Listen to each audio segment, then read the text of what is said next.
ఇది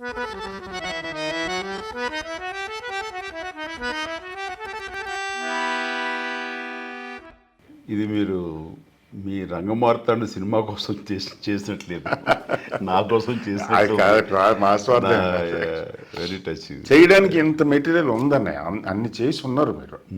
సో అందుకని పికప్ చేయటం చాలా రిలవెంట్గా ఉంది. అంటే ఎవరో ఒక స్టేజ్ నటుడి యొక్క బయోగ్రఫీగా ఈ సినిమా మీరు చేస్తున్నారు.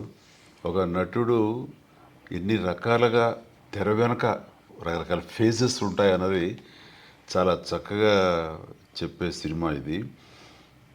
ఒక ఆర్టిస్టు అని అనుకున్నాను, కానీ మీ పాయింట్ ఆఫ్ వ్యూలో ఆ ఆర్టిస్టు, ఆ రంగస్థల నటుడు గురించి చెప్పడానికి మీకు అన్ని అర్హతలు ఉన్నాయా అన్నప్పుడు మనంత పెద్దవాళ్ళని చేయకుండా అనిపించింది. కానీ ఇప్పుడు మీరు కట్ చేసిన ఈ ప్రోమో నన్ను దృష్టిలో పెట్టుకుని మీరు కట్ చేశారు.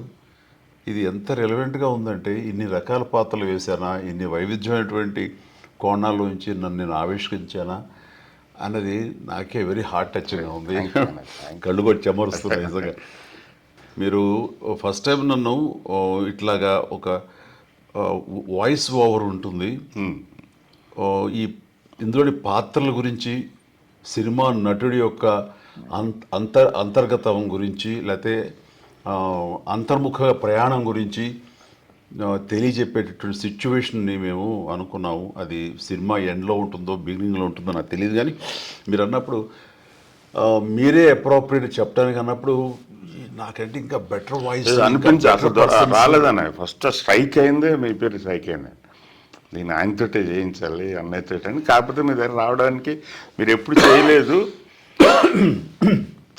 ఏమంటారో అని భయపడుతున్నా వచ్చా. బట్ ఇమ్మీడియట్గా ఏమనేది డౌట్ ఎందుకు వచ్చింది అసలు, ఏది మీ మీద నాకు ఉన్నటువంటి రెస్పెక్ట్ కానీ ఆ ప్రేమ కానీ డెఫినెట్లీ మీరు ఏదనుకున్నా సరే ఆలోచించే అంటారు, అనాలోచితంగా అనరు. ఆలోచించి మీరు అన్నదానికి ఆమోదం ఎస్ అంట తప్ప వేరే ఇమ్మీడియట్గా అదే రోజు చేస్తారు మీరు. అంటే ఎందుకు ఆలస్యం, నేను మీరు నాకు ఎక్స్ప్లెయిన్ చేసేటప్పుడు నేను టోటల్ ఇన్వాల్వ్ అయిపోయాను. కళ్ళు చెమర్చేలాగా మీరు నాకు ఎక్స్ప్లెయిన్ చేయటం అన్నీ పక్కన పెడితే, ఈ యొక్క కీర్తి కిరీటాలు శాశ్వతం కాదు అనే భావం మాకు వచ్చింది. అండ్ మీరు అందులో ఈ కథలో ఒక నటుడి యొక్క ఒంటరితనం గురించి మీరు చెప్పినప్పుడు ఎస్ అలాంటి ఫేజ్ మాకు కూడా ఒక్కోసారి తారసపడుతుంటుంది. అందులో పూర్తిగా ఇన్వాల్వ్ అయిపోయి నేను చెప్పడానికి. మీరు అడగగానే ఫస్ట్ కొంచెం నన్ను అనుకుంటారు, నాకంటే ఇంకా బెటర్ పీపుల్ ఉన్నారు కదా, నాకంటే బెటర్ వాయిస్తో ఉండేవాళ్ళు ఉన్నారు, నాకంటే ఎక్స్ప్రెసివ్ ఎవరైనా చెప్తారు అని అంటే చెప్పినా కానీ కంప్లీట్ పర్సోనా అన్నది చెప్పే అర్హత కానివ్వండి, ఆ యొక్క మెచ్యూరిటీ కానీ మీకే ఉందన్నయ్య, మీరు చెప్పాలని మీరు అన్నప్పుడు I could say no yes అని. బట్ చెబుతున్నప్పుడు మాత్రం నేను కంప్లీట్ ఓన్ చేసుకుని నా స్టోరీ, నా అంతర్గతం, నా మనోగతం అని చెప్పి అని అనుకుంటూ నేను చెప్పగలిగాను. ఈ సినిమా రంగమార్తాండ డెఫినెట్గా వైవిధ్యంగా ఉంటుంది.